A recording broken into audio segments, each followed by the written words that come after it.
Hello friends, today in this video I am going to be telling the story of the 2021 Netflix horror show Midnight Mass. I will recap each individual episode here, so if you just want to recap one episode, you can find the episode timestamps in the description below. But if you want to watch the whole series in depth in under 30 minutes, then stick around for the full video. Obviously there will be spoilers in this video as I am telling the story of the whole season, but if you are alright with that, here we go. Episode 1, Genesis. Midnight Mass begins with police and paramedics arriving at the scene of an accident. The driver responsible for this is Riley, who fell asleep at the wheel and finds himself put behind bars. Serving 4 years and forced to pay over $104,000 to the victim's family, Riley ends up seeing horrific visions of this girl while in prison. 4 years pass, and we jump over to Crockett Island, where our tale properly begins. Riley's family includes Mom Annie and Riley's younger brother Warren. The brothers, sporting a canoe that's been patched up, they row across to an island just off the mainland. This place is packed full of stray cats, with eerie yellow eyes dancing in the bushes. Only these eyes don't seem to belong to a cat, especially when Warren shines the flashlight in that general direction and sees the outline of something scary. Riley finally arrives back in town, where Annie gives him a warm welcome for her oldest child. As they walk through town back home, it's clear that everyone else is more than a little cautious around him. One of those includes Sheriff Hassan, who watches him suspiciously as he passes. Now, Hassan has a regular lockup in Joe, the resident drunk. It's certainly not his first rodeo, and it's clear Hassan is expecting Joe back sooner rather than later.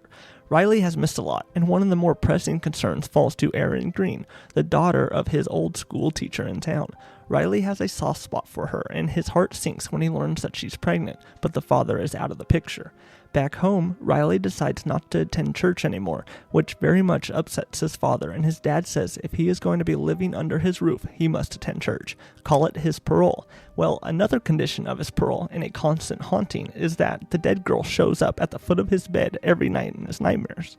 The townsfolk gathered together the next day as a new pastor arrives for the service, Paul Hill. He's filling in for the usual Monsignor Pruitt, who's fallen ill while off on a trip to the mainland. After the service, Father Paul tells Riley he still believes in him after hearing what he had done. Erin meets up with Riley later that day, and they reminisce what their lives have been like the past 4 years, and we can tell there are definitely some feelings there. Later that night, a huge storm hits the town, and Riley thinks he sees the old pastor on the beach, but knows he is supposed to be on the mainland. When the clouds pass and the sun comes out, Riley and his family head down to the beach where they find seagulls everywhere, and all those stray cats from the island have washed up on shore with broken necks. Episode 2, Psalms. Episode 2 of Midnight Mass begins back on Crockett Island following the horrific cat massacre. Sheriff Hassan directs traffic, keeping the residents away from the beach for the time being. Hassan takes control of the situation, deciding that they need to burn the deceased cats to avoid any sort of disease from spreading. While Riley attends therapy, Father Paul conducts another sermon and does the rounds, trying to fill in Monsignor Pruitt's big shoes. As day turns to night, the ominous sound of flapping wings returns, matched by a dull thud as someone inside an abandoned building. Crockett Island has more than religious sermons, though, as an Easter festival goes ahead, complete with music and stalls.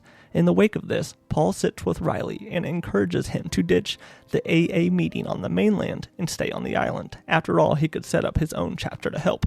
Not only that, he reinforces that Pruitt isn't going to be showing up anytime soon.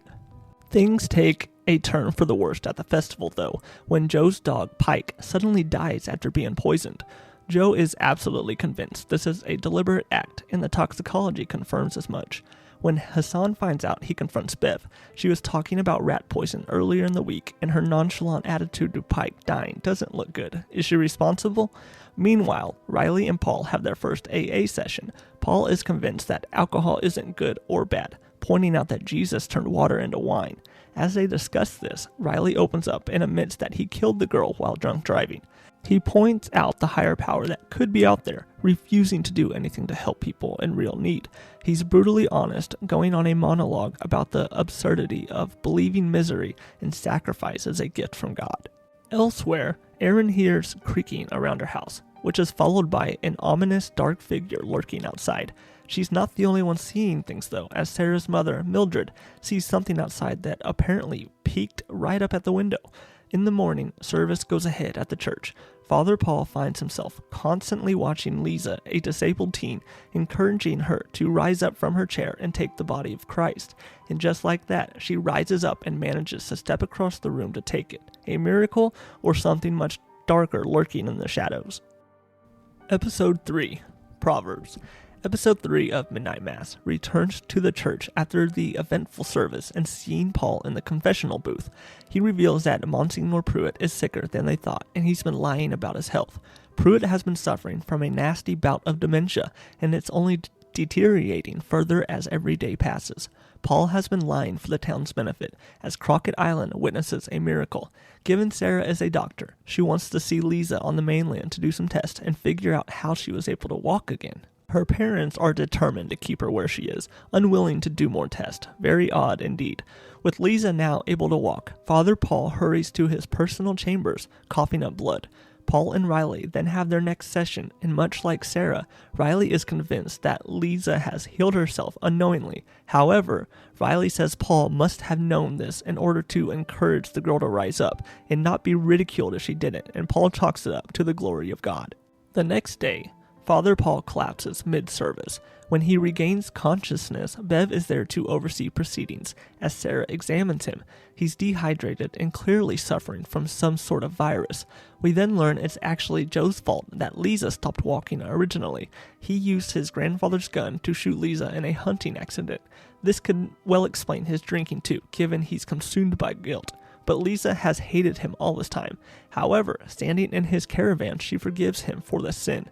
With miracles gripping the island, there's somewhat of a religious revival happening here. In fact, Bev manages to convince the different townsfolk to allow Bibles to continue being handed out at school. For Hassan, who's a Muslim, this makes him uncomfortable as he discusses the pursuit of knowledge and the deviations in religion. Unfortunately, Bev manages to win over the townsfolk during this argument.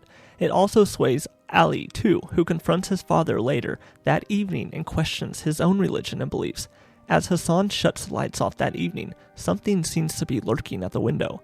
At the church, the AA meeting between Riley and Paul has been expanded to allow Joe to get involved and join them.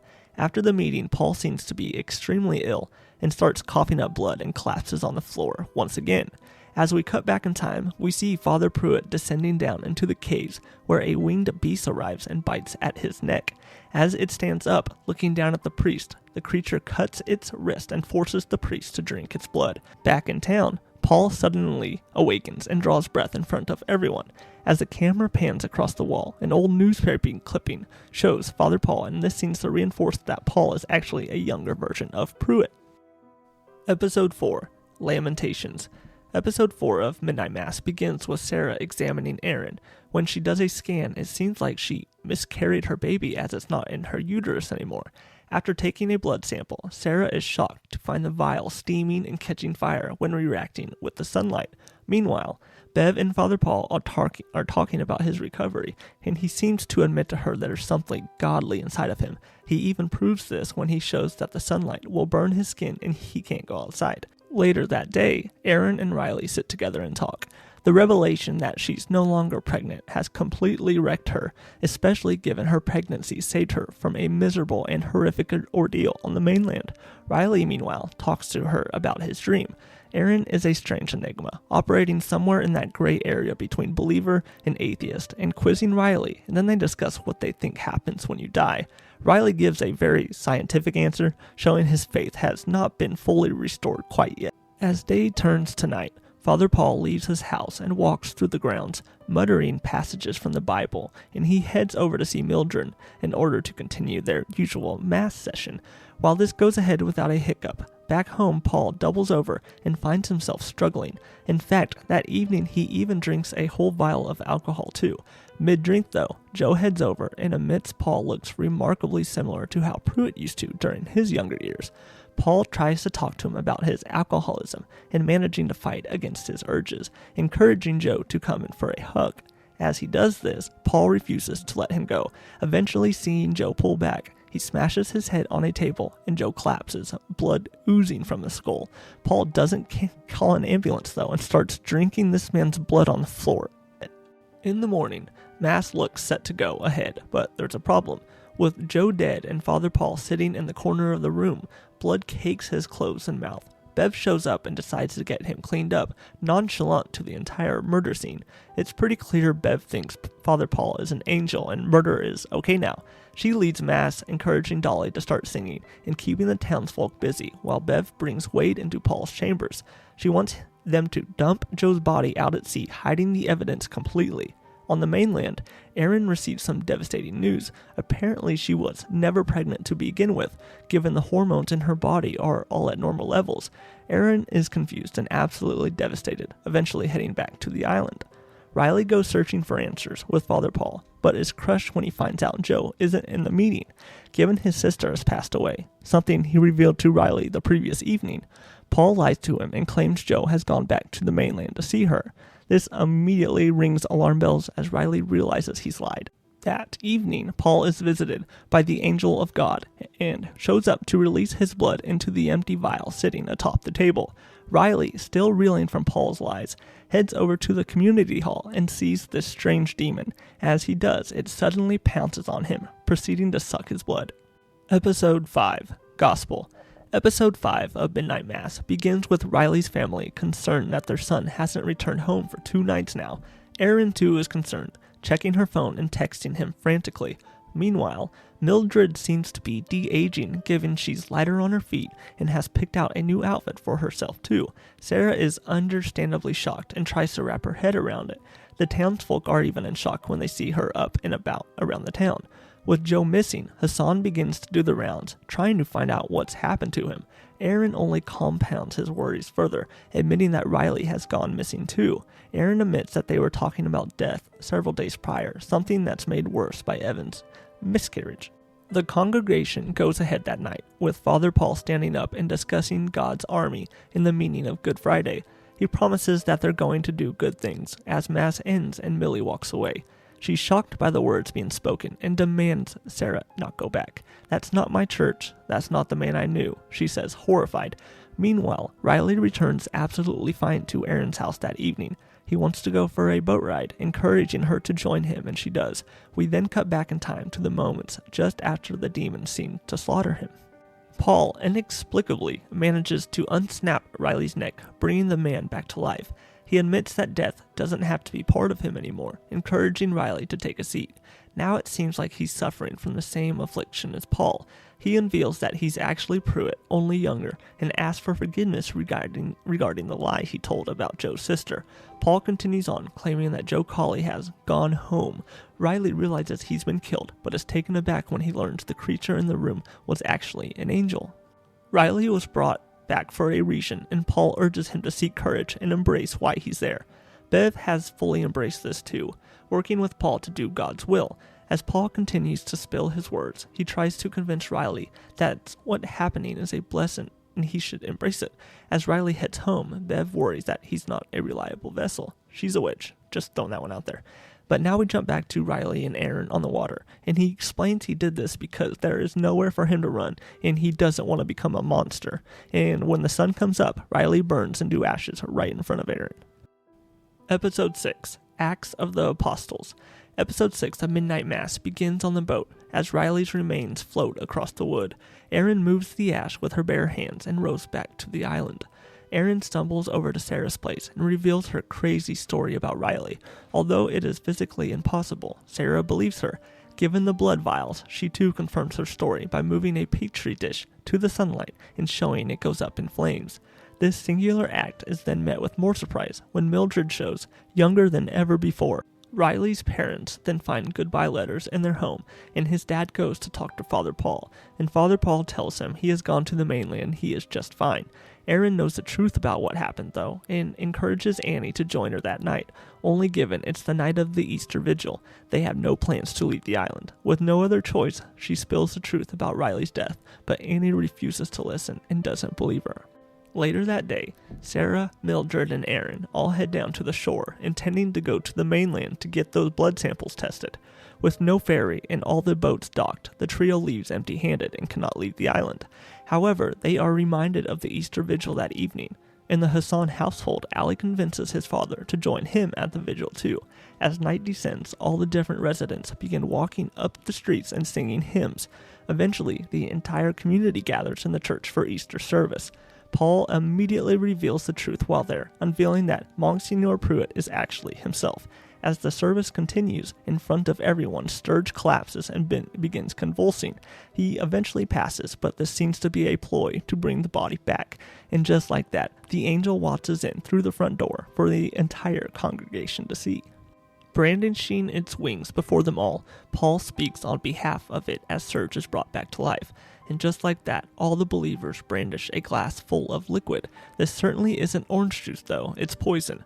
Paul encourages them all to have faith and believes they should drink. Hassan has seen enough and brandishes his gun, pointing it at the angel.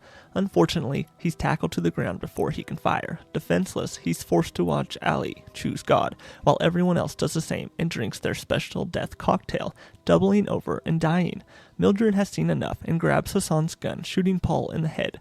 Bev is convinced that he'll be okay though, while the angel snatches up Mildred and tackles her to the ground outside. Those men and women who took the juice are brought back as apostles, complete with glittery yellow eyes. Everyone else is far from safe though, as they immediately pounce on the others. A massacre ensues, and it's pure chaos. A small band of sane survivors manage to sneak out and run into town before ending the episode. Episode 7, Season Finale, Revelation. The series finale opens up with Mildred waking up looking as young as Paul now. She then sits with him, and we learn that Father Paul is actually Sarah's father, and that is why Mildred was frightened earlier in the season after seeing him. In town, pretty much everyone that drank the concoction has now been turned into zombies, and they are going to town on anything and anyone they can find. Aaron realizes they can't let any of the infected off of the island, or else the disease would spread like a wildfire on the mainland, similar to COVID. The group that hasn't been infected hide out in a house, but then Bev shows up and lights the house on fire, and the adults in the group tell the kids to go get on a canoe and row to the middle of the bay until the sun comes up and they will be safe there. The older ones are going to stay back and buy them some time, and if it means they get infected, they will live with it. They just have to make it to sunrise, and anyone outside that is infected will die, just like Riley did. Bev finds Father Paul and tells him he has to take control over the situation, and this is when Father Paul finally comes to his senses and realizes everything they are doing is wrong, and this is not what God would have wanted. Bev thinks he is being weak and orders him to not turn into a coward. While they are arguing, Sarah sneaks into the church so she can burn it down.